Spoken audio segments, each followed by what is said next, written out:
Welcome to the Presser Foot for another edition of Tech Tips. My name is Melody. Today we're going to talk about very pressing matters. Iron pressing. There is a big difference between ironing and pressing. And those of us who went to school a long time ago when they still taught home economics were taught the difference between ironing and pressing. You iron your clothes, you iron your flat goods, you press your seams.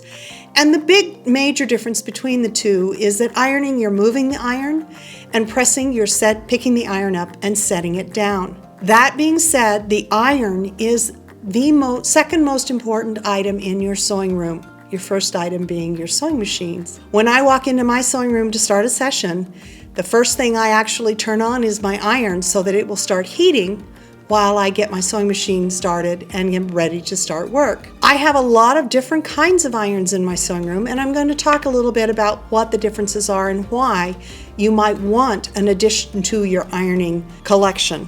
So the very first one is you need a very good basic iron. And you can go down and you can get an inexpensive iron and use that and just plan on replacing it when it burns out. The problem with the inexpensive irons, especially if you put water in them, they do start to leak and spit pretty quickly. Then you can try different kinds of irons. For instance, we have a full-size iron that is actually cordless. And this cordless iron, when it's sitting in the base, is not charging but heating. So it stays hot for a while after you've picked it up off its base. Why would I want a cordless iron other than the fact that it's cordless?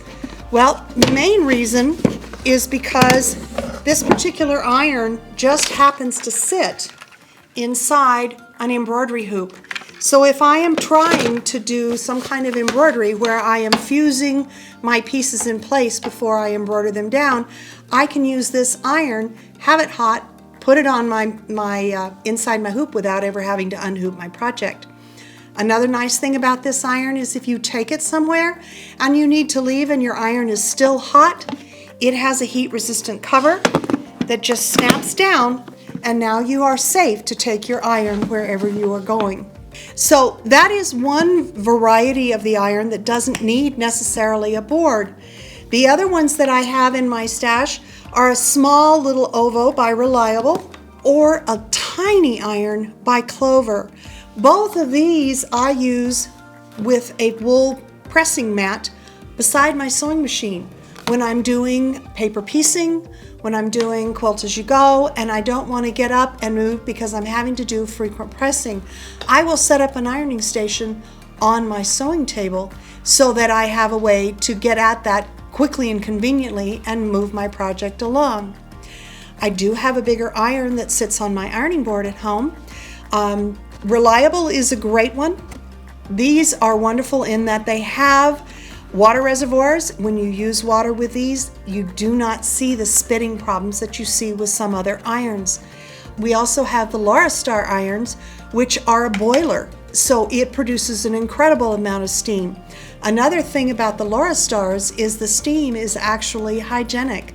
So if you are trying to steam items such as face masks or your linens, when you run this steam through it, it kills all of the virus and germs that are currently living in the fabric. There are also ironing systems that include the board. This is the Laurastar Smart Iron.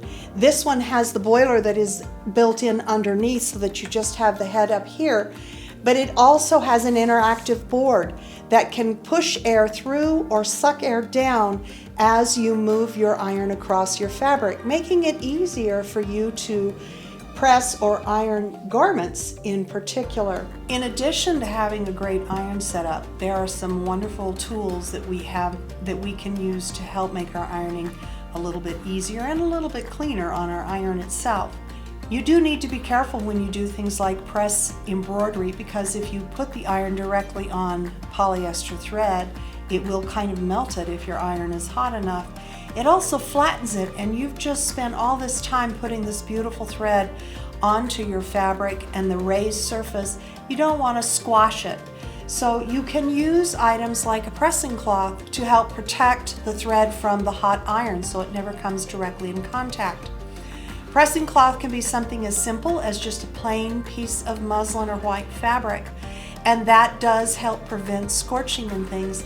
But if you want to protect the loft of your embroidery, OESD has come out with a pressing cloth that almost feels like a batting, and it will also keep you from squashing the embroidery so that it goes down flat. That is a great way to protect your iron. It's also a great way to protect your embroidery. Another great way to protect your embroidery is to actually use these wonderful wool pressing mats. They have various sizes and shapes. This one happens to go on the Martelli cutting system. We also have them in rectangles, small squares, and pieces big enough that go over your entire ironing board. The nice thing about the wool mats is the wool actually absorbs some of the steam and bounces it back, so it does help your pressing be a little more effective. And because it's cushy, if you turn your embroidery face down on the mat, it will not flatten it out. We also have a lot of tools that are available to help us regardless of what we're doing our pressing on. These are non-melting tools, but they allow you to hold on to projects, especially if they're trying to walk away. They can also do double duty. For instance, you can use this to finger press. This guy can be used to hold things down, but the pointed end can also be used when you're trying to turn your project. Last but by no means least, we have fusible mats. These are Fusi mats that are designed with a grid built into the silicone sheets, that when you put your fusible on this with the fabric, instead of having the fusible ooze out from underneath the fabric and end up on the side or bottom of your iron, it holds the fusible in place so the glue stays where it's supposed to. You put this directly on your ironing board, and then you've protected your ironing board and you keep the glue in place, and you can iron directly on it. Of course, we always have those days when we either put the fusible on the wrong side or it oozed out the side anyway and we end up with fusible gunk on the bottom of our iron. There are iron cleaning mats. You rub a hot iron across this and then rub it across a paper towel to get the oils off, and this will clean the bottom of your iron. Laura Star has an iron sole cleaner as well, but you can use these for your irons to keep them from getting sticky and passing that sticky onto your next project. So as we've pointed out, your iron really is one of the most useful tools in your sewing room, and it does make your project look so much better, as well as increase your accuracy in piecing when you iron your steps between steps before you go on to the next one.